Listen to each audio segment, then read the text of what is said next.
Hey everyone, how's it going? Azrin here, owner of the Calgary Language Nerds, and welcome to today's Learn Gujarati with Me podcast episode and, of course, YouTube video. Today we're going to work through the present tense in Gujarati and do a bunch of drills. This is a very basic tense. We've covered this quite a bit. It's one of the first tenses we ever covered. And we're just going to do a little bit of practice today. Now, one nuance you may not be aware of is that the present tense in Gujarati actually has two different usages. The first one is to make very, very simple sentences in the present, things that are happening now. So, for example, I eat an apple, I give a gift. Very simple, simple, simple sentences. But the second usage of the present tense is when we have sentences like I am eating an apple, I am giving a gift, I am living in Paris, I am speaking French. So the second usage of the present tense in Gujarati is not just sentences like I eat an apple, I give a gift, I speak French, I work, I walk.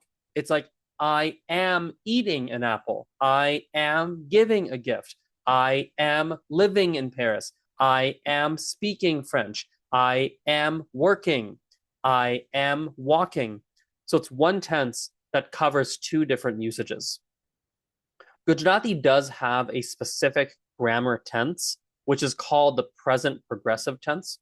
This is a tense that specifically covers the present continuous. Let me stop my screen share for a sec. Let me make sure this is really, really clear. So in English, we have two different present tenses. We have simple present and present continuous. Simple present, present continuous.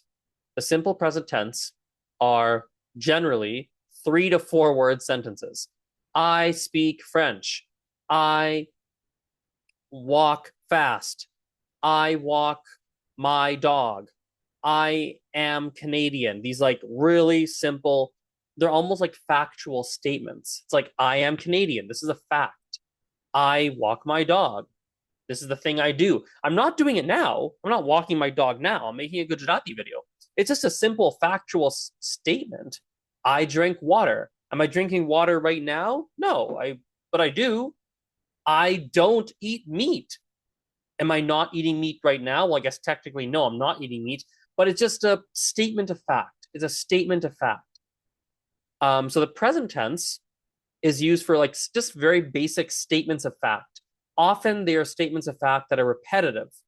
I walk my dog every day.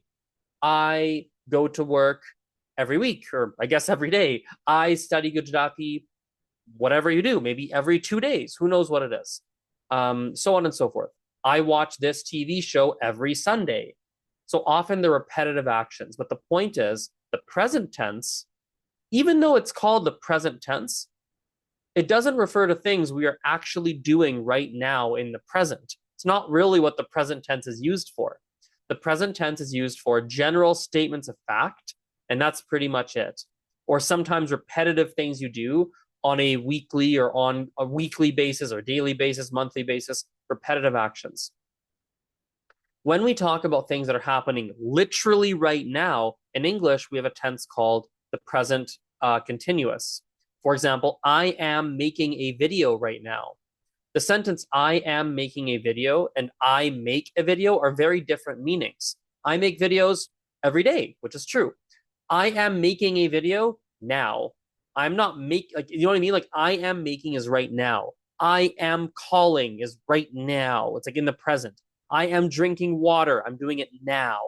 So the present continuous tense in English is used for things that are happening right now, whereas the simple present tense in English is used for things that happen on a regular basis or things that are just generally true, general statements of fact. Now, in Gujarati, the simple present tense means both things. So if I say something like, Hu safarjan let's make an easier sentence. Hu chalu chu, it could mean I walk. It could also mean I am walking. One tense, two meanings. I walk, I am walking. I eat, I am eating. Hu khau chu could be I am eating, could also mean I walk. There's a double meaning behind that sentence, and context tells you which one of the two meanings the speaker is hoping to convey. Now, a lot of people, if you're at this point in the video, you might be thinking, especially if you've done a little bit of Gujarati studying, you might be thinking to yourself, wait a second, Nazarene, isn't there a present continuous tense in Gujarati? Isn't there a tense like હું કામ કરી રહ્યો છું? I am working. હું લખી રહ્યો છું. હું એને call કરી રહ્યો છું. હું પાણી પી રહ્યો છું or પી રહી છું. And you're right, that tense absolutely exists in Gujarati. Gujarati does have a present continuous tense, just like English has a present continuous tense. The main difference is in Gujarati, the vast majority of the time, we just default into using the simple present tense. Gujarati, especially in spoken language, is a language where we often simplify things. We really, really simplify things. We try to make it more, we try to shorten things. We make it easier, make it simpler. And so it's simpler and faster and shorter to speak in the present tense, which is હું કામ કરું છું, as opposed to હું કામ કરી રહ્યો છું. It's a very long sentence. So we just simplify it. And the concept of simplification and shortening is very common in the Gujarati language. It happens like all the time. Gujarati, in many ways, is kind of like a lazy language in many ways. Words can go in any order, as an example. You can shorten things. You try and shorten things. Sometimes words have double genders, like it can be this gender or that gender. Sometimes things change in this region versus that region. So it's like do whichever one you want. No one really cares. And so it's a very relaxed language, often in that case. And I think it just happens because it's a language that is not, it's not like English where there are so many like trained English teachers who with textbooks and the Webster dictionary and the Oxford people and these people who define this is what is correct, this is what is wrong. And French, which is widely learned. In these widely learned languages, we have very clear standards of this is right, this is wrong, this is standard, this is not standard. Gujarati is much more flexible, and there isn't really an authority like that. And so it's just it's a much more flexible language in a sense. At least that's what I find. Okay, with that aside, let's dive into our drills. We have some simple drills. If you're on this lesson, which is lesson 112, I think, on the YouTube channel and the podcast, these probably are going to be pretty easy for you. I'm not going to spend too much time explaining. We've done a lot of present tense, especially in the earlier lessons, but you can use this as like a little practice session. So here you have some sentences. Pause the video, try to translate. Let's look at the answer key. Remember, for all of these, it could also be, all of these have a double meaning. I eat an apple in Gujarati could also mean I am eating an apple, right? So if you look down here, here's the answer key. Feel free to pause and have a look.